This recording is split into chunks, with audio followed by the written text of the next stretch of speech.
সর্বশক্তিমান ঈশ্বরকে ধন্যবাদ দিই। আজকের এই সুন্দর সময়ে ঈশ্বরের বাক্য শোনার জন্য আমাদের খ্রিস্ট বিশ্বাসী ভাই বোন এবং আরও যারা আগ্রহী শ্রোতাবৃন্দ আছে তাদেরকে এই ঈশ্বরের বাক্য শোনার জন্য অনুরোধ করি। জানুন ঈশ্বরকে জেনে আপনাদের জীবন নূতন অধ্যয়ন করুন, যাতে আমরা ঈশ্বরকে পেতে পারি। আমরা ঈশ্বরকে দেখে যেন চলি। আমরা যদি দেখি যে পবিত্র প্রভু যীশু খ্রিস্ট তার জীবন, যে তিনি পবিত্র, তিনি সত্য, তিনি জীবন্ত, তার মধ্যে কোনো পাপ ছিল না, তার মধ্যে কোনো হিংসা ছিল না, তার মধ্যে কোনো রাগ ছিল না, তার মধ্যে কোনো অহংকার ছিল না। তিনি হচ্ছেন সত্য পবিত্র এবং তিনি বলেছেন, আমি যেটা করি তোমরা করো। কারণ তিনি এত পবিত্র, তিনি বলছেন আমি পথ, আমি সত্য, আমি জীবন। তাই তিনি তার বাক্যের মধ্যে আমাদেরকে বোঝাচ্ছেন, আমি এমন মানুষ লইয়াছি না ঈশ্বরকে, অথবা আমি কি মানুষকে সন্তুষ্ট করিতে চেষ্টা করিতেছি। যদি এখন মানুষকে সন্তুষ্ট করিতাম তবে খ্রিস্টের দাস হইতাম না। আজকের আমাদের জীবনে দেখি, কেউ যদি প্রভুতে আসে, যদি সে মানুষকে সন্তুষ্ট করার জন্য আসে, সে ঈশ্বরকে জানে না। অতএব মানুষকে সন্তুষ্ট করার জন্য আমরা ঈশ্বরকে যেন না ডাকি, আমরা ঈশ্বরের প্রতি যেন চলি, খ্রিস্টের দাসত্ব হয়ে যেন চলি। প্রভু যীশু খ্রিস্ট তিনি কি বলেছেন, আমি যেটা করি তোমরা করো। তাই তার বাক্যের দ্বারা আমাদেরকে চলতে হবে। যদি এখন মানুষকে সন্তুষ্ট করিতাম তবে খ্রিস্টের দাস হইতাম না। এখানে সাধু পৌল তার জীবনে বলছে, আমি মানুষকে সন্তুষ্ট করার জন্য আসিনি, আমি ঈশ্বরকে সন্তুষ্ট করার জন্য এসেছি।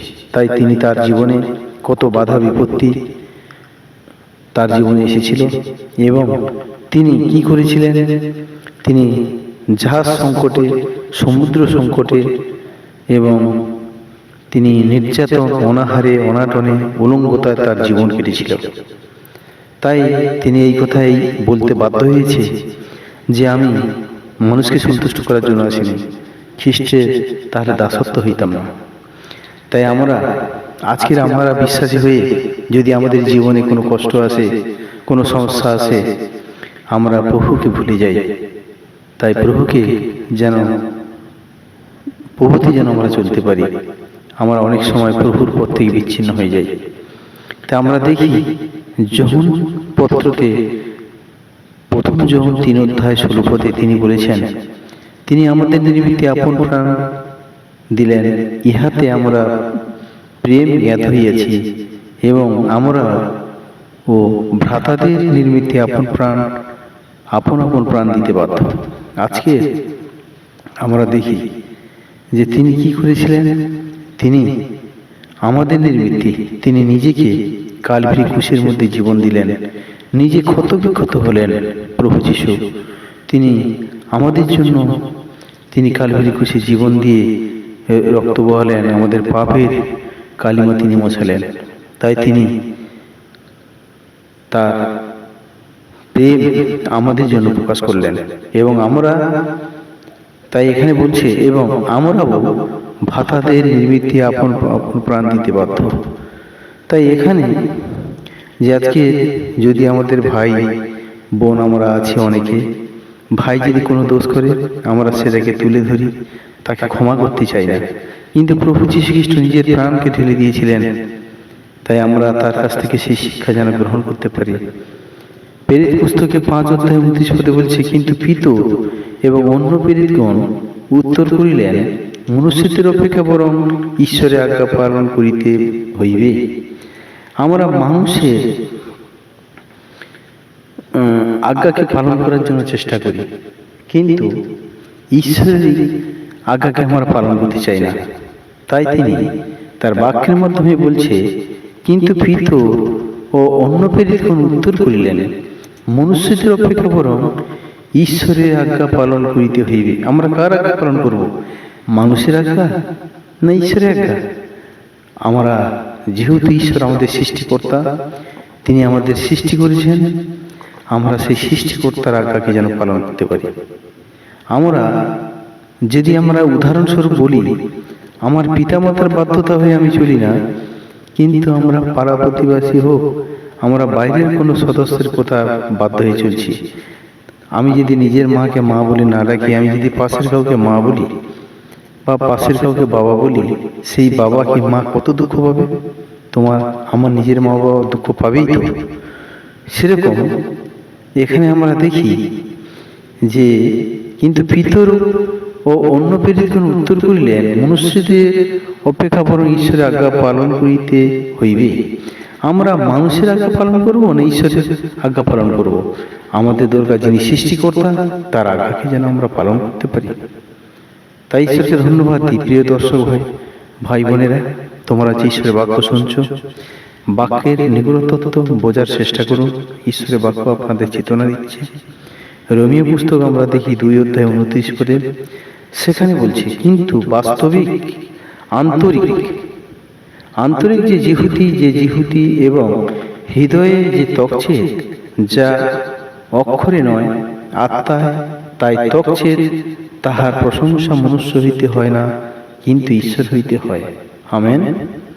এখানে ঈশ্বরের বাক্য কি বলল? তকছেদ যে আমরা আন্তরিক ভাবে যেন তকছেদ হতে পারি। এখানে কি বলছে? কিন্তু আন্তরিক যে জিহুতি এবং হৃদয় যে তকছেদ, যা অক্ষরে নয় আত্মায়, তাহাই তকছেদ, তাহার প্রশংসা মনুষ্য হইতে হয় না, কিন্তু ঈশ্বর হইতে হয়। আমেন। এখানে আমরা দেখি তকছেদ যে ঈশ্বরের যে আজ্ঞা, ঈশ্বরের যে ব্যবস্থা আমাদের জীবনে যেন পালন করতে পারি। সেখানে আমরা বিভিন্নভাবে ঈশ্বরের নিয়ম শৃঙ্খলা মেনে যেন আমরা চলি। ঈশ্বর তার বাক্যের মাধ্যমে আমাদের বলতে চাইছে যে তকছেদটা কি? তকছেদ মানে আমি ঈশ্বরের চিহ্নিত, আমি ঈশ্বরের একজন সন্তান, ঈশ্বরের একজন দাস। আমাকে সেইভাবে চলা উচিত। কারণ মিথ্যা, ছলনা, কপটতা, দুষ্টতা, হিংসা, এগুলোকে তকছেদ মানে কি? আমি একটা কেটে বাদ দিলাম, কেটে বাদ দেওয়াকে তকছেদ বলা হচ্ছে। এটা তোমার থেকে তোমার যে পাপ, তোমার যে পঙ্কিলতা, তোমার যে মিথ্যা, ছলনা, কপটতা, সেগুলো যখন তুমি ঈশ্বরের কাছে এসেছো, সেগুলোকে কেটে বাদ দিয়ে দাও। তুমি ঈশ্বরকে সন্তুষ্ট করো। তাই ঈশ্বরের কাছে তোমার আশীর্বাদ এবং অনুগ্রহ আছে, কারণ তুমি পরিবর্তন হয়েছো। এই জন্য আমাদের দরকার নতুন একটা জীবন, নতুন একটা অধ্যায়নে আমাদের চলা উচিত। তাই সেই তকছেদ, যেটাকে পাপের পঙ্কিলতাগুলোকে কেটে বাদ দেওয়াকেই বলা হচ্ছে তকছেদ। তাই আমরা ঈশ্বরকে ধন্যবাদ দিই। এফেসীয় পুস্তকে আমরা দেখি 6:6 বলছে, মনুষ্যদের তুষ্টিকরের ন্যায় চাক্ষুষ সেবা না করিয়া বরং খ্রিস্টের দাসের ন্যায় প্রাণের সহিত ঈশ্বরের ইচ্ছা পালন করিতে বলিয়া মনুষ্যের সেবা নয়। আমেন। এখানে আমরা দেখি যে মনুষ্যের তুষ্টিকরের ন্যায় চাক্ষুষ সেবা না করিয়া, মানুষের সন্তুষ্ট করবার জন্য অনেক মানুষ আছে, তাকে সন্তুষ্ট করার জন্য তার চাক্ষুষ সেবা করে, সে অন্তর থেকে করে না, সেটা সেবা নয়। কিন্তু বরং খ্রিস্টের দাসত্বের ন্যায় প্রাণের সহিত ঈশ্বরের ইচ্ছা পালন করিতে বলিয়া মনুষ্যের সেবা নয়। এখানে আমাদের দেখি আমাদের প্রভু যীশু খ্রিস্ট, তিনি মানুষকে পা ধুয়ে দিয়েছিলেন শিষ্যদেরকে। তিনি কত নম্র, কত ভদ্র। তিনি ঈশ্বর হয়েও পুত্র হিসাবে পৃথিবীতে আসলেন এবং তিনি তার সন্তানদেরকে, তার দাসদিগকে, তার শিষ্যদিগকে তিনি পা ধুয়ে দিলেন। তিনি সারা পৃথিবীতে একটা বড় শিক্ষা দিয়ে গেলেন যে প্রত্যেকটা মানুষ যেন নম্রচিত্ত হয়, তার আত্ম অহংকার ভেঙে যেন চুরমার করে। তাই খ্রিস্টের দাসত্বের ন্যায় প্রাণের সহিত স্বইচ্ছায় তিনি এটা করেছিলেন, শিষ্যদেরকে পা ধুয়ে দিয়েছিলেন। তার যে অঢেল প্রেম তিনি মানুষের কাছে ঢেলে দিয়েছিলেন, সেটা দেখে আমরা যেন শিক্ষা গ্রহণ করতে পারি। তাই চাক্ষুষ সেবা নয়, প্রকৃত সেবা, এটাই ছিল তার জীবনের অধ্যায়ন। হালেলুয়া। প্রভু ধন্যবাদ দিই, তোমার এই অলৌকিক মহিমা, অলৌকিক অলৌকিক যে ভারসাম্যটার জন্য তোমাকে ধন্যবাদ দিই। প্রভু যিশু, তুমি আছো, ছিলে এবং থাকবে। তোমাকে ধন্যবাদ জানাই প্রভু।